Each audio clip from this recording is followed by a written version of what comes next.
Welcome to the Deep Dive, your ultimate shortcut to being well-informed. Today, we're diving deep into something that, well, many horse owners and vets know all too well, often with a bit of frustration. Those really stubborn, recurring skin infections in horses. You know the ones. You feel like you've tried everything and it just won't clear up. Right. We're specifically going to unpack a particularly challenging form, methicillin-resistant staphylococcal dermatitis, or MRSD. That involves bugs like MRSA and MRSP. And it's more than just defining it, isn't it? It's really understanding why it's so difficult, why it feels so intractable, and maybe what the bigger picture is here. Yeah. This isn't just about one horse's skin problem. It touches on these larger issues of antimicrobial resistance that, frankly, affect all of us. So this deep dive, it should arm you with some really critical knowledge, pulling from current research and, veterinary insights. Exactly. Our mission today is clear. It gives you a concise but thorough understanding of MRSD in horses. Everything from diagnosis, treatment, prevention, pulling out the really key nuggets from the sources we've looked at. Okay, let's unpack this. So let's kick things off with the absolute basics. What exactly is MRSD? Okay, so at its heart, it's a bacterial infection. Often it's specific strains of Staphylococcus aureus, that's the MRSA people might have heard of, or Staphylococcus pseudotomedius, which we call MRSP. Right. The really challenging part, the core issue, is that these particular bacteria have developed resistance. They're resistant to a lot of our common antibiotics. Okay, so that methicillin resistance part, what does that actually mean in practice? Well, it's about the bacteria being able to resist a whole class of antibiotics called beta-lactams. Think penicillins, cephalosporins, usually are go-to drugs for staph infections. How do they do that? Is it like a shield? It kind of is, yeah. It's typically because they have this specific gene. It's called the MEK gene. This gene tells the bacteria how to make an altered protein. PBP2A is the technical name. And this altered protein basically stops those beta-lactam antibiotics from binding to the bacteria and doing their job. They just can't work. And what's worse, these MRS strains, they're often resistant to lots of other types of antibiotics too, not just the beta-lactams. And what's always kind of confused me is that Staphylococcus bacteria are pretty common, right? They live on skin mucous membranes normally. We call them commensals. Exactly. They're part of the normal landscape. So how do they suddenly become resistant? What's the trigger? That's the million-dollar question, isn't it? Often resistance pops up because of repeated antibiotic use, or maybe more importantly, inappropriate antibiotic use. Every time antibiotics are used, there's this pressure, right? The susceptible bacteria die off. Leaving the resistant ones behind. Exactly, leaving the resistant ones to multiply and take over. It's important to understand, though, that methicillin resistance doesn't actually make the Staphylococcus itself more virulent or aggressive. It just makes treating the infections they cause way more complicated because our standard tools don't work anymore. And when these resistant guys do cause an infection, what does that typically look like? Usually you see skin and soft tissue infections. That's the most common presentation. Yeah. But it's not always just skin deep. Right. They can definitely progress. They can get into deeper tissues, infect surgical sites, joints, sometimes even cause systemic problems like pneumonia. And we should also mention, especially with MRSA, there's that zoonotic potential. Meaning it can pass to people? Yeah, it can potentially be transmitted from animals to humans. Something to be aware of. Okay, so given that these infections can be tricky and look like other things, diagnosis must be a challenge. How do you actually pin down this specific culprit? Owners often tell you, it's persistent, nothing works, it keeps coming back, even after trying antibiotics. That's a very common story, yeah. The clinical signs themselves, they can vary quite a bit. Wait, where on the horse? Often on the legs. Pastoral dermatitis, people call it scratches or mud fever. But it can also be more widespread, generalized, or maybe localized, just to areas where tack sits, like under the saddle pad or around the girth. And what does the skin actually look like? It can be red, swollen, definitely painful. You might see crusting, weeping, sometimes cracking and bleeding, even ulceration or draining tracts in more severe cases. Is there anything visually, though, that might make you suspect MRSD over, say, something like rain rot? Well, one potential clue, though, definitely not definitive, is that unlike some other common skin issues like dermatophilus congolensis, which causes rain rot, Right. these staphylococcal infections, especially in MRSD, tend to be really painful and often quite itchy or pruritic as well. But I have to stress this. Clinical signs alone are never enough for a diagnosis. You just can't tell by looking. Absolutely not. The gold standard here, the definitive way to know, is laboratory testing. specifically bacterial culture and sensitivity. Okay, so getting a sample is key. How do you do that effectively? Right. Sample collection is critical. You need to get that sample from an active lesion, ideally go under or beneath any crusts or swab an area that's actively oozing, exudative. Mm-hmm. Interestingly, the earlier lesions often give you better diagnostic samples. If it's a really deep infection, or maybe swabs aren't giving clear answers, a tissue biopsy might be needed. What about looking at cells under a microscope, cytology? Does that help? Cytology can be suggestive. You might see inflammatory cells, neutrophils, and little round bacteria cocci. But it can't tell you if they're Staphylococcus, let alone if they're methicillin-resistant. Nah. It points you in a direction, but it's not the final answer. Okay, so you get that sample, the swab, or the biopsy off to the lab. What happens there? So the lab first identifies the bacteria. Is it Staphylococcus? Yeah. Which species? S. aureus? Yeah. S. pseudointermedius? And then the crucial step, antibiotic susceptibility testing. That's the sensitivity part of culture and sensitivity? Exactly. This test tells you which antibiotics will actually work against that specific bacterial isolate and, importantly, which ones won't. If the report shows resistance to certain specific antibiotics, like oxacillin or cefoxitin, Those are the markers. yeah, those are surrogate markers. Resistance to them strongly indicates it's MRSD. And that test is just vital then. Incredibly vital. It's what guides you towards choosing an appropriate, effective antibiotic if one is needed systemically. Mm-hmm. It saves time, money, and prevents using drugs that simply won't work. But there is a little nuance here. Okay. Interpreting superficial skin cultures can sometimes be tricky because, well, Staphylococci are common on normal skin anyway, especially the coagulase negative types. So just finding them doesn't automatically mean they're the problem. Right. Their mere presence doesn't always confirm they're the cause of the lesions you're seeing. Context is key. Okay, so diagnosis is sorted, or at least the path to it. Let's get into treatment. It sounds challenging, given the resistance, and you mentioned a multi-pronged approach, and crucially, always guided by those culture results. That's absolutely the cornerstone. The interesting thing about treating MRSD, this really frustrating resistant bug, is that often our best weapon isn't a powerful systemic drug. It's actually a really targeted, persistent attack right on the skin itself. So topical therapy first. Absolutely. Aggressive and frequent topical therapy is often the most effective approach, especially for more localized infections. What kind of topicals are we talking about? For generalized pyoderma that's like widespread skin infection with pus regular bathing, maybe every 1-2 days, with a good antiseptic shampoo like 2,4% chlorhexidine is common. Chlorhexidine also comes in scrubs and sprays. Okay. Other good options are things like hypochlorous acid sprays or even povidone iodine preparations. Oh. For very localized spots, you might use topical antibiotics like mupirocin ointment or fusidic acid.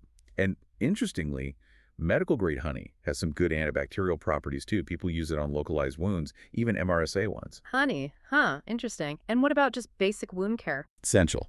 For localized lesions or abscesses, cleaning the area well, maybe debriding any dead tissue, flushing it out, that's all really important. Sometimes, for deeper stuff, a vet might need to do surgical debridement. Right. So lots of focus on the outside. But what about systemic antibiotics, the ones the horse actually takes internally? You mentioned using them cautiously. When do they come into play? Yeah, extreme caution is the word. Systemic antibiotics are really reserved only for severe cases or widespread infections or infections that have gone deep into tissues. And I can't stress this enough, always based on those culture and sensitivity results. And definitely not the usual suspects like penicillin. Absolutely not, because it's methicillin-resistant beta-lactam antibiotics, penicillins, cephalosporins, they're off the table. Should never be used, even if, confusingly, an in vitro lab report might sometimes suggest sensitivity. You ignore that for MRS. Okay, so what are the options then if you need to go systemic? Sounds limited. They are quite limited.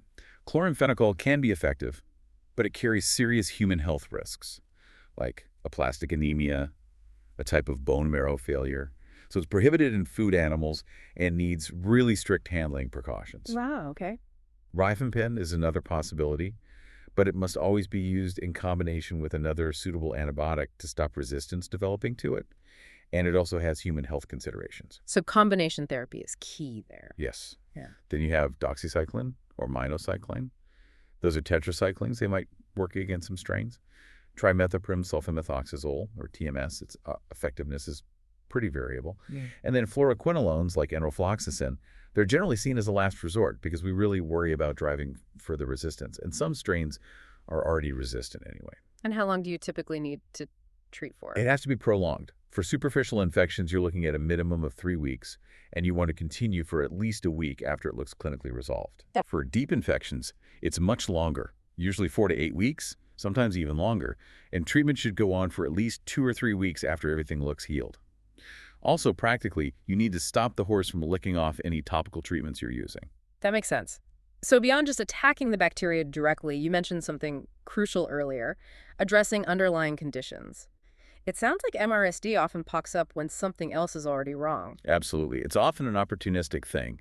You really need to identify and manage any predisposing factors.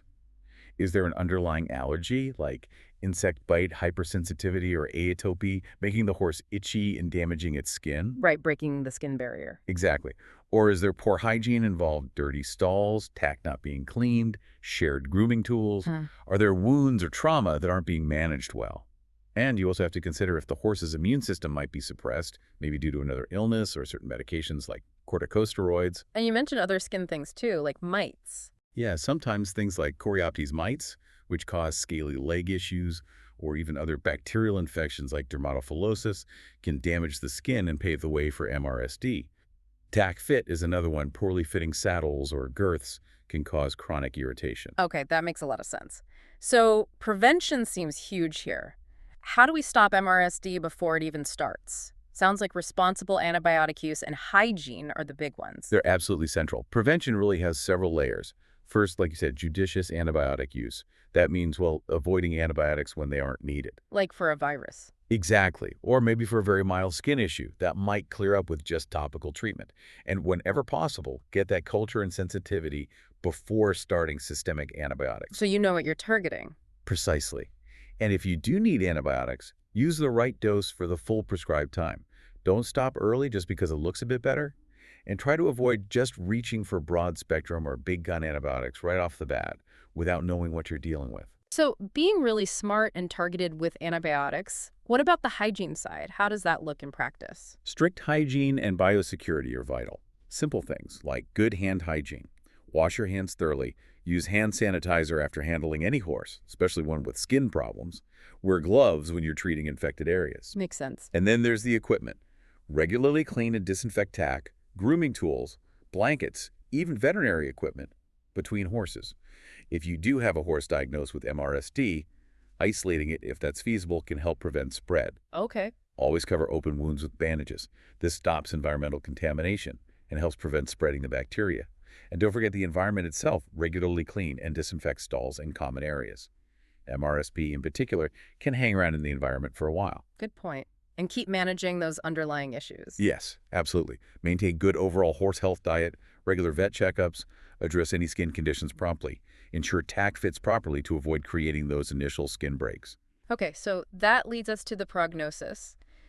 If a horse does get MRSD, what's the long-term outlook? What does it mean for them? Well, the prognosis for actually clearing the active infection is generally fair to good if you have the right diagnosis and you implement aggressive, appropriate treatment based on culture results. But, I sense a but. But recurrence is a really significant concern. It's not uncommon for these infections to come back, unfortunately. What makes it more likely to come back? What factors influence that outlook? Several things play into it.